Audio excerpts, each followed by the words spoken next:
বেঁচে আছে গজেন গুন্ডা, জেনে গেল চিনি। সম্পূর্ণ জানতে দেখতে থাকো। গল্পের শুরুতেই দেখা যায় যে ভূতনাথ তো চলে এসেছে ব্যাগপত্র নিয়ে ঠাম্মির ঘরে। আর তখনই চিনি বলে, ওই তো ঠাম্মির ছেলে চলে এসেছে, এসো এসো এসো, এখানে বসো। আর তার মধ্যেই তখনই সুনয়নী আর সুতীর্থ বলে, দেখো এই ভূতনাথকে আমরা এই ঘরে থাকতে দেব না, একটা কাজের লোক এখানে থাকতে পারবে না। সুনয়নী বলে, ঠিকই তো, আর আমরা আমাদের মাকে ছেড়েও এখান থেকে যাব না, কোনোভাবেই যাব না। চিনি তখন বলে, যাব না বললে কি করে হবে বলো তো, এখান থেকে তো তোমাদেরকে যেতেই হবে। ছোট মালিক আপনি কিছু বলুন। দ্রোণ তখন বলে, একদমই তাই, আর আমি তো বলেছি 1 সপ্তাহের মধ্যে ঠাম্মির স্মৃতিশক্তি ফেরানোর দায়িত্ব আমার। যখন আমি এই কথাটা বলেছি তখন নিশ্চয়ই ভেবেচিন্তেই বলেছি। তোমরা প্লিজ এখান থেকে যাও আর আমাদেরকে কাজটা করতে দাও ঠিকভাবে, বুঝেছো? তো দয়া করে এখানে এসে ডিস্টার্ব করো না। আর চিনি তখন বলে, একদমই ঠিক বলেছে ছোট মালিক। ছোট মালিক আপনি কিন্তু একদম ঠিক কথা বলেছেন। এরপর অপালা কোনোভাবেই যেতে চায় না। ভূতনাথ তখন বলে, আমি আজই তো, আমি আমার মাকে সামলাবো, আপনারা বরং এখান থেকে যান। তখনই ভূতনাথ মনে মনে বলে, উফ, কর্তা মাকে মা বলছি, কি যে ভয় লাগছে। চিনির কথার জন্য আমাকে সবকিছু করতে হচ্ছে। এর মধ্যেই ঠাম্মি মনে মনে বলে, ভূতনাথের এত বড় সাহস হয় কি করে? হ্যাঁ, আমাকে মা বলে ডাকছে। সবকিছু এই চিনি আর দ্রোণের জন্যই করতে পারছে, না হলে কিছুই করতে পারতো না। রাগ তো হচ্ছেই, কিন্তু কি আর করব, কিছু করারও তো নেই, সব লিমিট ক্রস করে যাচ্ছে। এর মধ্যেই তখনই সবাইকে ঘর থেকে বার করে দেয় চিনি। ভূতনাথ ভয়ে কাঁপতে থাকে। চিনি তখন বলে, কি হয়েছে বলো তো বাবা, তুমি এইভাবে ভয়ে কাঁপছো কেন? ভূতনাথ তখন বলে, ভয়ে কাঁপবো না, আসলে আমার তো ভয় করছে, মানে কর্তামা যদি আবারও রেগে ওঠে, আমার উপর তেলে বেগুনে জ্বলে ওঠে, কি হবে? তখনই চিনি বলে, আমি তোমাকে মাথার দিব্যি দিচ্ছি, তুমি কর্তামার ঘর ছেড়ে কোথাও বেরোবে না, বুঝেছো? ভূতনাথ বলে, এ আমাকে তুই কি দিব্যি দিলি রে মা, আমার তো সত্যি এবারে ভয় করছে। চিনি তখন বলে, ভয় পাওয়ার কোনো কারণ নেই, আমি যখন বলেছি সব কিছু ঠিক করে দেব তখন ঠিক করেই দেব, তবে আমার ওপর একটু ভরসা রাখতে হবে। এরপর ভূতনাথ বলে, কিন্তু চিনি, সত্যি যদি তোকে পুলিশ অ্যারেস্ট করে নিয়ে যায় তখন কি হবে? চিনি তখন বলে, তুমি এসব নিয়ে শুধু শুধু ভয় পাচ্ছ, আমি কোনো অন্যায় করিনি, তাই আমি শাস্তিও পাবো না, তোমরা আমার উপর ভরসা রাখো। এরপর দ্রোণ বলে, হ্যাঁ একদম ঠিক বলেছে। চিনি তখন দ্রোণের সাথে কথা বলতে থাকে আর ভূতনাথ ঠাম্মির ঘরে চলে গেছে।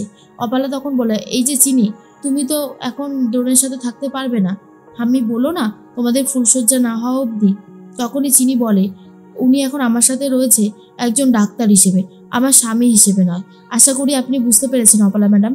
অপালা তখন বলে, চিনিকে কোনোভাবেই জব্দ করা যাচ্ছে না। সকাল হতেই চিনিকে তাড়াতাড়ি করে ঘুম থেকে তুলে গাড়িতে করে নিয়ে বেরিয়ে পড়েছে দ্রোণ। আর চিনি তখন বলে, ছোট মালিক আপনি আজকে এত সকাল সকাল আমাকে ডেকে তুলে দিলেন কেন? আর ছোট মালিক তখন বলে, তুলে দিয়েছি কারণ আছে, তুমি জানো না আজ বাড়িতে পুলিশ আসবে সকাল সকাল, আমি যদি খুব ভুল না হই এটাই হবে। চিনি বলে, কিন্তু আমি কতক্ষণ আর এভাবে পালিয়ে পালিয়ে বেড়াবো? একটা সময় পর্যন্ত পালাতে পারবো, তারপরে তো আমি ঠিকই ধরা পড়ে যাব, তাই না? দ্রোণ তখন বলে, কিন্তু তোমাকে নির্দোষ প্রমাণ করার দায়িত্ব যে আমার, আমি ঠিক তোমাকে নির্দোষ প্রমাণিত করবো, তুমি দেখো, তারপরে আমি সামনে যাব, তার আগে নয়। এদিকে সকাল হতেই সুতীর্থ আর সুনয়নী দুজন মিলে কথা বলতে থাকে আর বলে, সুনয়নী বলে, দেখলি দেখলি তীর্থ, আমাদের মার কাছ থেকে আমাদেরকেই কিভাবে বার করে দিল ওই চিনি আর দ্রোণ, আমার না আর ভালো লাগছে না, চল তো দেখি ঘরে গিয়ে ওই ভূতনাথটা কি করছে, সারা রাত তো মায়ের ঘরে ছিল। এরপর তীর্থ বলে, এখান থেকে যাও তুমি ভূতনাথ। ভূতনাথ বলে, না আমি আমার মায়ের কাছেই থাকি না। সুনয়নী বলে, এই যে ভূতনাথ, এবার কিন্তু বড্ড বেশি বাড়াবাড়ি করছো তুমি, হ্যাঁ, এবারে ঘাট ধাক্কা দিয়ে বার করে দিলে ভালো লাগবে? আর সুতীর্থ বলে, ভালো লাগবে বলেই ঘাট ধাক্কা দিয়ে বার করে দিতে চায় ভূতনাথকে। ছোটকা ধরে নিয়েছে, না হলে পড়েই যেত ভূতনাথ। আর বলে, তোমার লাগেনি তো? ভূতনাথ বলে, না আমার লাগেনি। এর মধ্যেই বলতে থাকে, আচ্ছা তোমরা কি গো, এই বাড়ির বউয়ের বাবার সাথে তোমরা এরকম ব্যবহার করছো কেন? তীর্থ বলে, এই শোন চির, তুই আর বেশি কথা বলিস না, আমাদের ব্যাপারটা আমাদেরকে সামলাতে দে। এরপর গাড়ি থামিয়ে ভোলে বাবার মন্দিরে এসেছে চিনি আর দ্রোণ। চিনি তখন বলে, ভোলে বাবা তুমি দেখো সব যেন ভালো থাকে, আসল অপরাধীকে আমি যেন সামনে আনতে পারি। এরপরই দ্রোণ বলে, চিনি হয়েছে তোমার, তাড়াতাড়ি চলো, আমার আর ভালো লাগছে না। চিনি তখন বলে, মহেশ্বর তুমি ছোট মালিকের দোষ দেখো না, আসলে ছোট মালিক আমাকে নিয়ে খুবই চিন্তিত রয়েছে, তাই এই কথাগুলো বলে ফেলেছে। ছোট মালিক আমরা তো অবশ্যই যাব, অসিতা সোমের কাছে গিয়ে আমরা অনেক কিছুই জানতে পারবো। দ্রোণ তখন বলে, হাতে সময় বড্ড কম, ওদিকে না জানি কি শুরু হয়ে গেছে। এদিকে তীর্থ ও সুনয়নী যখন সবাই কথা বলতে থাকে তখনই চলে এসেছে অফিসার আর বলে, চিনি কোথায়? আমরা চিনিকে অ্যারেস্ট করতে এসেছি। শুনেই তো ঠাম্মি খুব খুশি হয়। সুতীরকে বলে, মা শুনলে তুমি, চিনিকে অ্যারেস্ট করে নিয়ে যাবে, এতদিনে তোমার মনস্কামনা পূরণ হতে চলেছে, ওঠো, দেখবে না? ঠাম্মি তখন বলে, দেখবো দেখবো, অবশ্যই দেখবো, আমি না দেখলে কি করে হবে, তাই না? আমাকে তো দেখতেই হবে। সেই জন্য ঠাম্মি চলে এসেছে। আর তখনই অফিসার বলে, কোথায়? চিন্ময়ীকে ডাকুন। তখন অন্তরা বলে, ও তো দেখলাম সকাল সকাল দ্রোণের সাথে কোথায় বেরিয়ে গেল। অফিসার বলে, দেখুন মিথ্যে কথা বলে কোনো লাভ হবে না, বলছি যেটা সেটা করুন, না হলে কিন্তু খুব খারাপ হবে। তখন অন্তরা বলে, আমি সত্যি কথা বলছি, আমি কেন আপনাকে মিথ্যে বলতে যাব শুধু শুধু? আর তখন ভূতনাথও ভয় পেয়ে যায় আর বলে, এবার কি হবে? তখন অফিসারকে জিজ্ঞেস করে ভূতনাথ, আপনার মেয়েকে আপনি অ্যারেস্ট করবেন কেন? তখন অফিসার বলে, আপনার মেয়ে গজেন গুন্ডাকে মেরেছে, আর চিনির মারের জন্যই গজেন গুন্ডার মৃত্যু হয়েছে বলেই রিপোর্টে বেরিয়ে এসেছে, সেই জন্যই আমরা চিনিকে অ্যারেস্ট করব। হ্যাঁ, নিরাপত্তার জন্য, নিজের সেফটির জন্য কেউ কাউকে মারতে পারে, কিন্তু তাই বলে এমন মারতে পারে না যে মানুষটা মরেই যায়। তাই আমরা চিনিকে অ্যারেস্ট করবই, আপনি চাইলেও আটকাতে পারবেন না। ছোটকা তখন বলে, মিথ্যে মিথ্যে, এগুলো শুধু একটা পরিকল্পনা, এছাড়া আর কিচ্ছু নয়। আমি বলছি অফিসার, আপনি কিন্তু ভুল করছেন।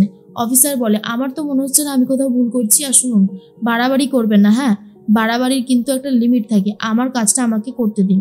এর মধ্যেই ছোটকা ভাবে ড্রোনকে ফোন করে সবটা জানাতে হবে, হাতে সময় বেশি বাকি নেই।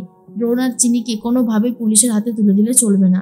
এরপর ঠাম্মি বলে, চিনিটা যে সকাল সকাল বেরিয়ে গেল, অফিসার যদি সকাল সকালই আসতো তাহলে চিনিকে ধরতে পারতো, এবার কি করে পাবে ওদেরকে? এদিকে দ্রোণকে ফোন করেছে, দ্রোণ ফোন স্পিকারে দিয়ে গাড়ি চালাতে থাকে। তখনই বলে, বলো ছোটকা, কি হয়েছে? ছোটকা তখন বলে, দ্রোণ, বাড়িতে তো পুলিশ এসেছে চিনিকে অ্যারেস্ট করার জন্য। দ্রোণ তখন বলে, জানি তো, গজেন গুন্ডাকে নিয়ে সম্পূর্ণ মিথ্যে কথা বলছে ঠাম্মি, আর সেই হিসেবে পুলিশও বাড়াবাড়ি করছে। গজেন গুন্ডার মৃত্যু হয়েছে অন্য কারণে, গজেন গুন্ডার লাশটাকে ওরা পুড়িয়ে দিয়েছে, তাই আমি চাইলেও কোনোভাবেই পোস্টমর্টমও করাতে পারবো না আবারও।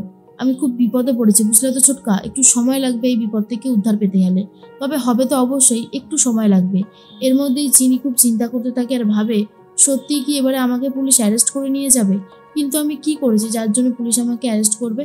এর মধ্যেই চিনি বাইরে তাকিয়ে দেখে পুলিশরা আর কিছু ওয়ার্ড বয় গজেন গুন্ডাকে গাড়িতে তুলছে, যেটা দেখার পর চিনি চমকে গিয়ে বলে, মালিক মালিক, আপনি গাড়িটা থামান, ছোট মালিক শিগগিরই গাড়িটা থামান। দ্রোণ তখন বলে, কেন, হঠাৎ করে আবার গাড়ি থামাতে যাব কেন? তখন চিনি বলে, গজেন গুন্ডা বেঁচে আছে ছোট মালিক, গজেন গুন্ডাকে ওরা গাড়িতে তুলে নিয়ে চলে যাচ্ছে, এরপর তো আর পাবো না খুঁজে, তাই জন্যই বারণ করলাম। দ্রোণ তখন বলে, কি বলছো, গজেন গুন্ডা তো মারা গেছে। চিনি বলে, কোনো গজেন গুন্ডা মারা যায়নি, ওই দেখুন গজেন গুন্ডাকে নিয়ে যাওয়া হচ্ছে। দ্রোণ তখন দেখেই জোরে গাড়ি চালাতে শুরু করে দিয়েছে।